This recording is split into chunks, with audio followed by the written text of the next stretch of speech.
All right, hey guys. Tonight we're checking out the macro from Seam Ripper Solutions. He's over on Instagram. If you're not on Instagram, I don't know where you'll find him. So get a Instagram account. China's already stealing your data anyways. So it's the macro. It's actually 3 separate pieces. So on the receipt that I've got here, I've got the macro, the Century macro, and the divide, which I can only assume is the lid and then the magazine insert, which are 2 separate parts. I don't necessarily know which one's which. If you want this, just tell him you want this, and that's what you'll get. All right, he'll walk you through how to order it and everything. So let's get on the table and take a closer look at it. If it looks a little bit like a Gista, it performs a little bit like a Gista, but it's got a different flavor to it. So we'll get it on the table. All right, so looking at the macro from Seam Ripper Solutions, it is a 3-column pouch that performs a lot of the functions of the Gista pouch from Spiritus, with a wildly different aesthetic to it.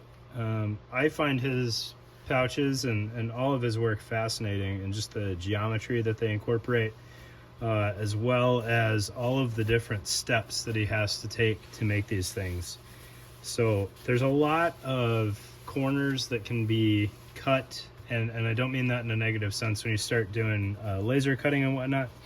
And he's not doing any of those things. So he's got binding tape on all the edges. He's got webbing to reinforce corners. He's got, multiple materials on the back panel of this. He's got webbing and then ribbon. He's doing his own MOLLE or PAL straps there. He's got the lanyard loops there for the shot cord with the pass-through and the Velcro. They're really well made pouches from him, and it's interesting to see folks still really flexing their craft there. Plus, I really dig the way he does all of his tabs with the geometry to them, and they're just easier to open while still doing or providing full coverage. So as we look at what this thing can do, I've got it more or less maxed out here. So we've got a 30-round PMag in the back, a 20-round Glock mag in their own insert here, with pull tabs on both of them. Some real aggressive pull tabs on these. And if pull tabs are not your thing, you don't have to use those. You just have to crank down the shot cord a little bit to get it tighter. Or you could use a little bit less bulky pull tab if you're kind of on the fence. You could just do, single layer of shot cord there tied off, and that would work out pretty well.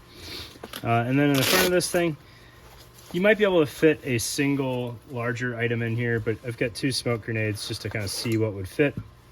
There's a little bit more height there that you could use, and you can start to see kind of how this goes together. So unlike the Gista, the bottom is just kind of, it's all one large pouch in there. So if you're using this for smaller items with the magazines, you could potentially run into some issues with stuff, falling back behind there, or really worst case, finding their way into the magazines. But we can take this apart and get a better look at it. So there's these 2 tabs here, which should allow the lid to separate.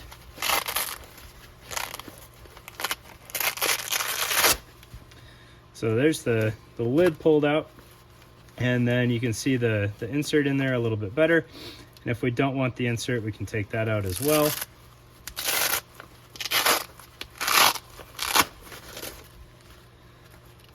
So you can see kind of even the detail on this. This is not an elastic insert. It's all done by webbing, with a webbing bottom on there.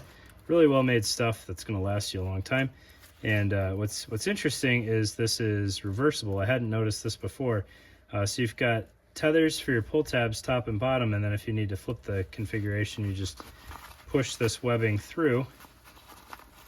And now what was a left-facing primary magazine is now a right-facing primary magazine, just by pushing that webbing through. And that's been done on other pouches before. I don't remember any off the top of my head, but that's a a pretty slick way of making things ambidextrous without causing you to, make a second configuration in your lineup. So it's pretty cool. And then looking at the pouch here, you can see we now have this large patch of loop in the back. So where this was doubled up before to keep everything out of the way, now we can insert this hook in here, and we could go as low as we needed to on this lid, and we can still engage that one wrap to help keep that lid tucked away, and then close the flap. If we wanted to, in this configuration, we could still work the insert in here by sinking that lid just a little bit further down, getting the insert in there, and then putting the one wrap. So everything would be contained under the lid, and you wouldn't necessarily need the shot cord there. You could just have the lid provide the retention on the magazines. On the bottom, or on the side, excuse me, you've got your shot cord here, so you can pay out or increase tension as much as you need to.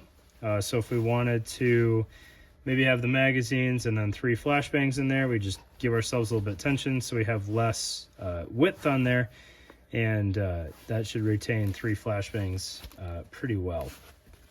Looking at the back here, it's your standard tuck tab type attachment. So if you wanted to direct mount this to a belt, you could do that pretty cleanly by paying out this webbing, going over your 2-inch or 1 3/4 inch belt, tucking it back in here, and then bringing it down and using the tuck tab. Oh boy. And that would keep that, gosh, I've never struggled like this on a tuck tab before. That would keep that fairly tight on your belt, and you wouldn't have any issues with there. So if you had an old school scuba belt, or potentially the new